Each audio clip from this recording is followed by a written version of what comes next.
In this video, I'm going to show you how to get started with Twitter for our modern Latin American history class. So let's jump right into this. One way you can get to the Twitter information is by clicking on Reading Tweets under Course Content. This will take you to the place where you can link to the assignment instructions here, or to the course hashtag on Twitter itself. Also, the video that I'm currently making, that you're currently watching, will be listed here as well once I'm done.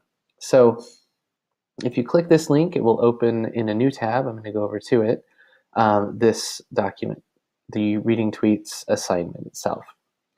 Please read through it so that you can understand what the objectives are for the assignment, also what some of the limitations, things to keep in mind as you work on Twitter. Twitter is a public forum. It's a place where we will all be able to see each other's work as long as we use the course hashtag, which is #H1182. I'm going to highlight it right there. As long as you type that in all of your tweets, we'll be able to find those. And I'll show you what that means in a second. For each unit, we'll be focusing on a guiding question. I've made those apparent in the unit learning modules as well as in the syllabus. After you've done the readings, or maybe as you do the readings, depending on how you work, you will post 10 comments that focus directly on the readings.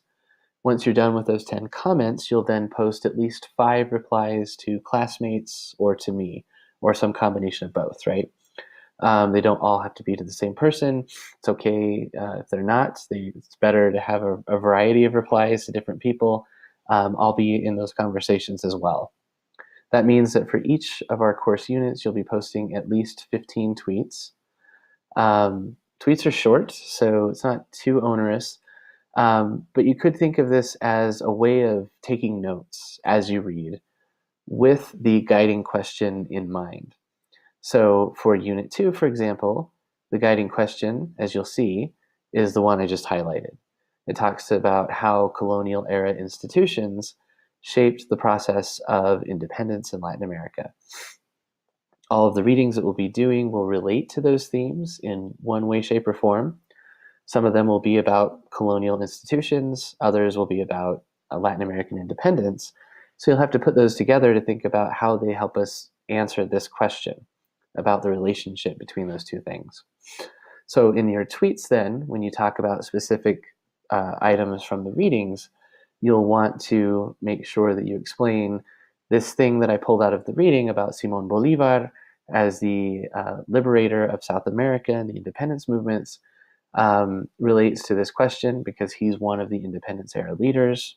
For example, you could say that his platform and plans were discussed in the Problems book, and he helps us understand what the process of Latin American independence looked like, for him at least. So again, that was broad and vague. You'll type that out in a much more concise way.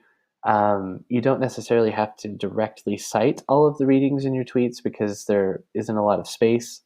We all know what we're reading, and so it's readily apparent if you've directly referenced the readings or not. But again, the key to this assignment is to say something about the evidence provided in the readings and how it helps us answer the question. There is a rubric here that you can have, or you can look over, I should say, to show you how these will be scored.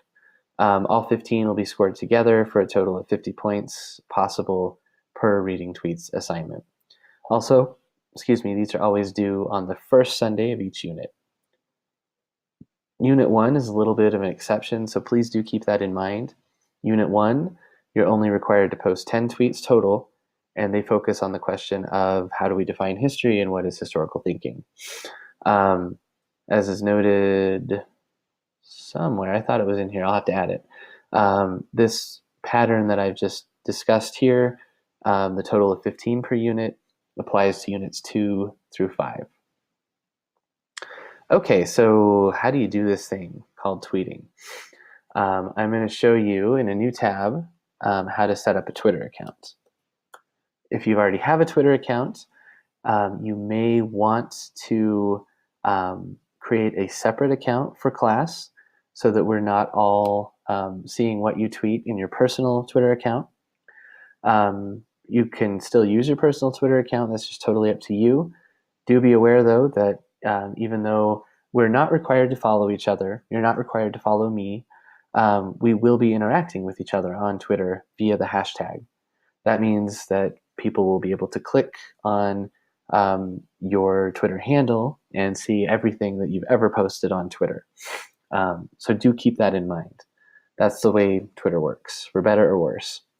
So what you'll want to do then is sign up when you get to this twitter.com if you don't yet have an account, or if you want to create a new one for class. Hopefully it'll let me show you this since I already have an account. Here we go. So you'll have to you'll have to type in your name. You can use email instead. I would do that. I don't really want Twitter to have my phone number. I'll use my other email account just to show you the next step. It added a B. I could do that, I guess. This tells you, okay, so then you'll have to complete the verification code, your email. I'm not going to go through all of these steps. I'm not going to verify this because I don't want a new account. But again, just follow all of the steps that it provides you.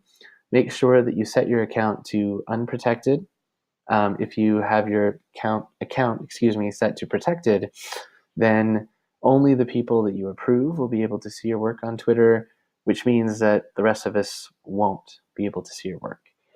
This works for our class as long as you have your stuff publicly available. I'm going to close this and reopen it so that I can get into my account. So twitter.com. All right, let's see. So I'm just going to log in. Once you have an account, it will. You can either stay logged in, or your browser might remember your login information, as mine has.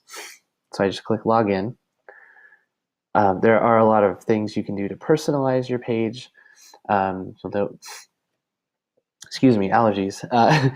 You'll note here's the image that I've chosen for my my personal account. These are the people I follow. So what you'll see here in the center are all the people you follow. You can not pay attention to any of the things on the sides in terms of hashtags you might be interested in if you live in Albuquerque type of thing, or other people you should be following. Also, as you set up your account, please be aware that Twitter will try to get you to follow a ton of people. You don't have to. You don't have to follow anyone for the purposes of our class.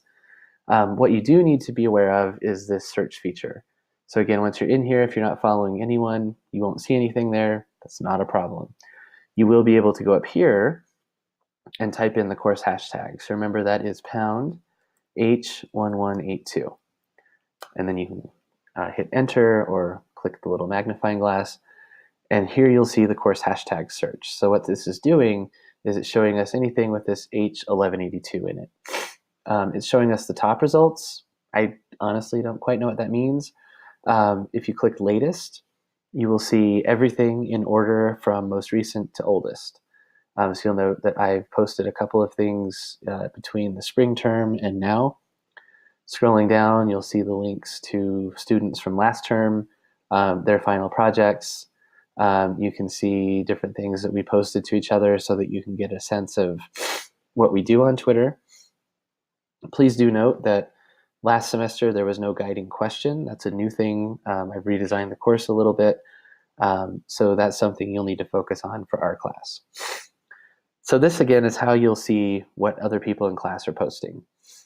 When it's time to post for the unit, you can come in here and see, okay,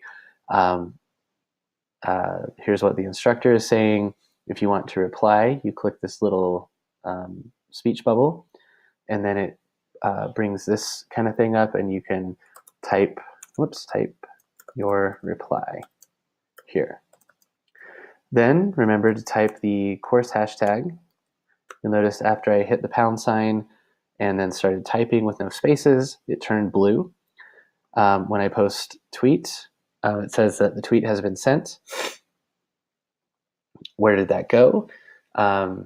If we scroll back up here to the top, remember I said that the most recent ones appear here at the top. Twitter does not update in real time, however, and so we have to wait a little bit or hit refresh to be able to see it. In the meantime, though, as it's taking its sweet time to show up, I want to show you how you can just post your original tweets. So that was how you reply. Here's how you post a tweet. Use the tweet button. If you're on a mobile app, sometimes it's a blue button that has like a little feather quill on it. If you're in the hashtag search like we are, it will automatically put the hashtag there for you. So that's kind of helpful, so you don't have to remember to do that. Do remember to leave a space, though, between the pound sign and whatever it is you're typing. If you blend those together, the hashtag won't actually work as a link. So this, again, is where you'll type your tweet here. Make sure there's that space. Hit tweet. So we'll see that result here in a second. I clicked one new result. Here's the reply that I mentioned. So if you want to see the thread, you click there, and you can see here's the thing that I replied to when I was showing you that example. Also, as I mentioned, you click the hashtag, and it works like a hyperlink. So it will take you to the hashtag search. Whenever you do that, though, note it goes back to the top, so you have to click latest. And then here's the tweet that I just typed. So again, as people are posting, as long as they hit this hashtag, it'll appear here. You'll be able to see what everyone is posting. You'll be able to respond to it using these bubbles. If you want to retweet someone, you can. If you want to like someone's tweet, you can. Those are the ways, the buttons for that. I think that's the gist of it. Hopefully that will help everyone hit the ground running with our class Twitter assignments. Please don't hesitate to ask questions whenever you have them. Oh, one other thing I should mention, I was ending the video, but maybe I shouldn't have. If you want to tweet a link to something, so I just opened a new tab. Let's see. I'm going to just search Mexican Revolution. That's a topic we'll have later on in the semester. For one of the assignments for Unit 1, you need to post a link to a secondary source and post a link to a primary source. So to do that, you'll search for, I can actually do it this way, primary sources for the Mexican Revolution. In Unit 1, you'll find the what the distinction is between a primary and secondary source. Sometimes you can quickly find things that are probably primary sources in a Google search. I'm going to click here and see if the Library of Congress is sending me in the right direction with that. And it looks like they are. So this is an exhibit of photographs. Photographs are primary sources because, in this case, 1911, they were created at the time of the event, the Mexican Revolution. So any artifacts or sources that were created at the time of the event are primary sources. If I want to share the link to my primary source, this is in Spanish. It is okay to share sources in Spanish as long as it's not kind of the main, you're not typing your response in Spanish, but you're sharing information that you have to link to in Spanish. That's totally fine.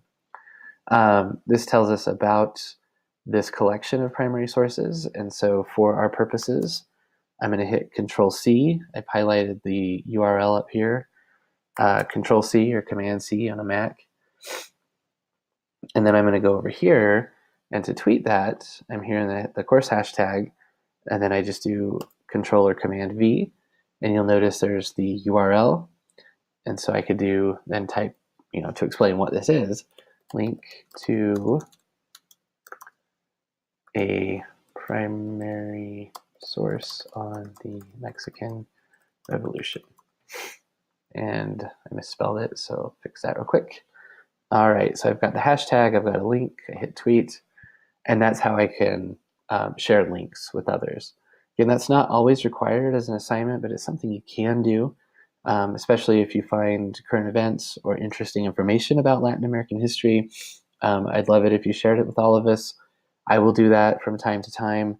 You'll notice I shared a story here about Paraguay and corruption. So, again, something you can do. And here's the result. Here's the link. You click on it, and it does work. Okay, now I really will be done. Please do ask questions if you have them. I'm looking forward to interacting with you on Twitter, and I hope that this tutorial was a help.